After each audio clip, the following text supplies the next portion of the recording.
All of us who live in northern New England know that bugs, rodents, pests in general are something that as homeowners we have to deal with. Today we're with the experts at Atlantic Pest Solutions. Ted Sadamon is with us. Welcome, Ted. Tell us a little bit about what it is that you folks have to offer. Well, thanks, Randall. Good to see you again. There's just a number of questions about pest control, whether it's bed bugs or carpenter ants or rodents. But today I want to focus on ticks.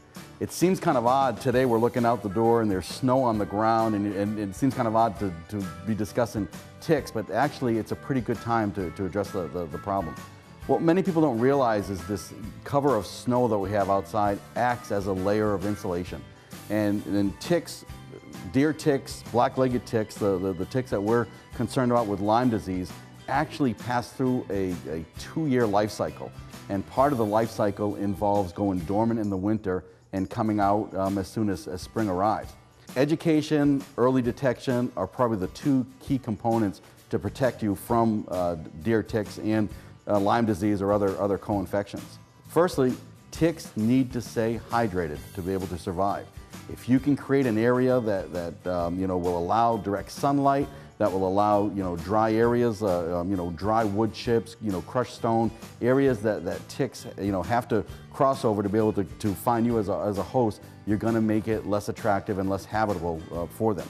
So the things that we can do then as we plan our yards or reconfigure our yards to make it less open and hospitable for ticks. Absolutely, and one of the biggest mistakes that homeowners do is they'll want to expand the activity area in their yard, and they'll put playgrounds or play sets right at the edge of the yard by the woods, and it's probably one of the biggest mistakes you can make.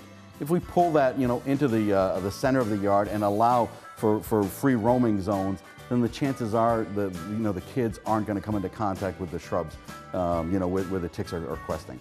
So the things that we can do, knowing where we're going, knowing that we're going to be out in a tick-infested area, the things that we can do to protect ourselves. Absolutely. And if you're in a heavily tick-infested area, and the coast of Maine is a heavily infested tick area, there are proactive measures that you can take that do involve chemical applications. And one of the products that we use, a rosemary product, we were able to work with the Maine Medical Vector-Borne Work Group to do some efficacy studies and show that it is an effective product for ticks and mosquitoes and other general pests. That's good to know, because lots of consumers are being really careful about the chemicals and whatever that they have around their home. Absolutely. And I brought a couple of tools here today, that one you may recognize, one you might not. A set of tweezers can certainly be your best friend. If you get a tick that's engorged, grass close to the skin, a nice even pull to get the mouth parts up, and you should be good. Take the tick, put it in a vial of alcohol, mark your calendar, and save it. Because if some point down the road you start to feel ill, you start to show the signs of Lyme disease, you can at least identify a time frame for your doctor. Another great tool, and these are free if you ever want to contact us, these are called tick spoons. And the idea is not to just rip a tick out, but to basically slide it out, slow even pressure. The tick will release its grasp and get a nice break, and then follow that other protocol. Thank you, Ted. Really helpful. My pleasure. So as you can see, there are lots of things as a homeowner that we can really do to protect ourselves. Atlantic Pest Solutions deals in all of Maine, all of New Hampshire. They're a tremendous resource for us as homeowners. They will come to your organization or your institution and offer a free workshop or seminar to educate all of us. Simon says, Atlantic Pest Solutions, they're the ones.